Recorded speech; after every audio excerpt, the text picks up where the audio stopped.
నిన్ను ఎమ్మెల్యేగా ఎన్నుకున్న పాపానికి నీ నియోజకవర్గ ప్రజలైన లగచర్ల ప్రజల్ని ఫార్మా కంపెనీ పేర్లతోని నానా గోసపెచ్చుకున్నావు. వాళ్ళందరినీ జైల్లో పాలు చేశావు. నిన్న హైదరాబాద్ జనాన్ని భయాందోళనకు గురి చేస్తూ వాళ్ళ బ్రతుకులను ఛిద్రం చేస్తూ వాళ్ళ గూడు గుంజుకున్నావు.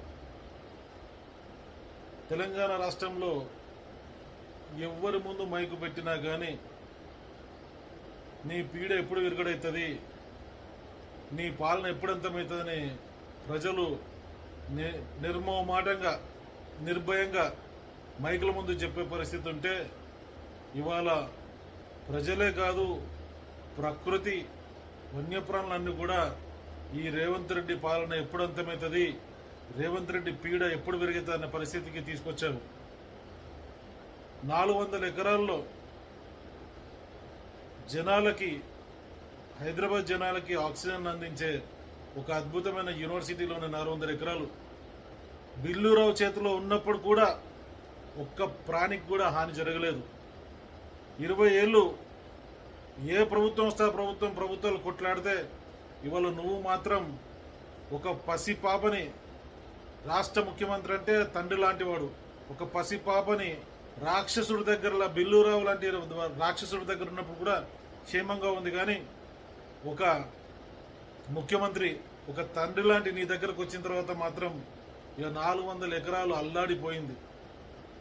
400 ఎకరాల్లో దాదాపు 100 ఎకరాలని ఒక ల్యాండ్ గ్రాబర్ లాగా, హైదరాబాద్లో చాలామంది ల్యాండ్ గ్రాబర్లు కోర్టుకు సెలవులు ఉన్నప్పుడు కోర్టు నిరాశ్రయులు కోర్టుని ఆశ్రయించే లోపే దాన్ని ధ్వంసం చేయాలి, దాన్ని హస్తగతం చేసుకోవాలని ల్యాండ్ గ్రాబర్ ఆలోచించినట్టు ఒక ముఖ్యమంత్రి హోదాలో కూర్చొని నువ్వు కోర్టు తెరిసే లోపు 400 ఎకరాలని చదును చేసి అక్కడ వన్యప్రాణులను ఛిద్రం చేసి అక్కడ ఎకో బ్యాలెన్స్ మొత్తం ధ్వంసం చేసి దాన్ని హస్తగతం చేసుకోవాలన్న నీ ఆలోచన యావత్ ప్రపంచాన్ని నివ్వెరపరిచేలా ఉంది.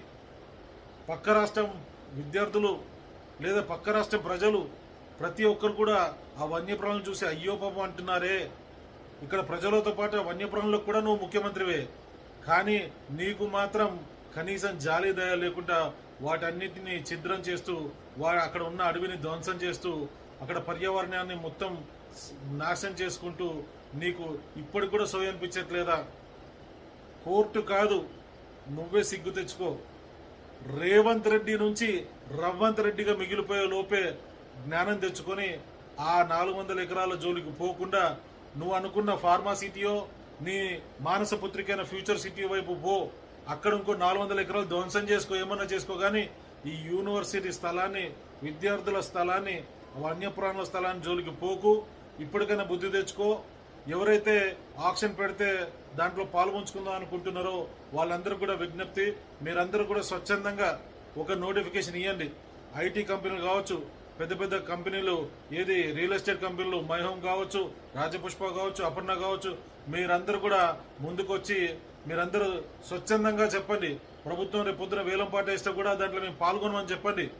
గౌరవ కేటీఆర్ గారు ఇప్పటికే చెప్పారు, ఇవాళ వేలంపాటలో ఎవరు ఎన్ని పైసలు పెట్టి కొన్నప్పటికీ మళ్ళీ వచ్చే ప్రభుత్వంలో మాత్రం దాన్ని హస్తగతం చేసుకొని దాన్ని ఎకో బ్యాలెన్స్ పార్క్ కింద, ఒక బయోడైవర్సిటీ పార్క్ కింద డెవలప్ చేస్తానని కేటీఆర్ గారు చెప్పారు. కాబట్టి ఇక్కడ ఉన్న డెవలప్మెంట్ చేసే కన్స్ట్రక్షన్ కంపెనీలు కావచ్చు, ఫార్మర్స్ కంపెనీలు కావచ్చు, ఐటీ కంపెనీలు కావచ్చు, మీరందరూ స్వచ్ఛందంగా ముందుకొచ్చి రేపు పొద్దున రేవంత్ రెడ్డి గారు వేలంపాట వేస్తే లేదా ఫ్రీగా ఇచ్చినా కానీ మేము తీసుకోము, ఈ 400 ఎకరాల జోలికి రామని మీరందరూ చెప్పండి.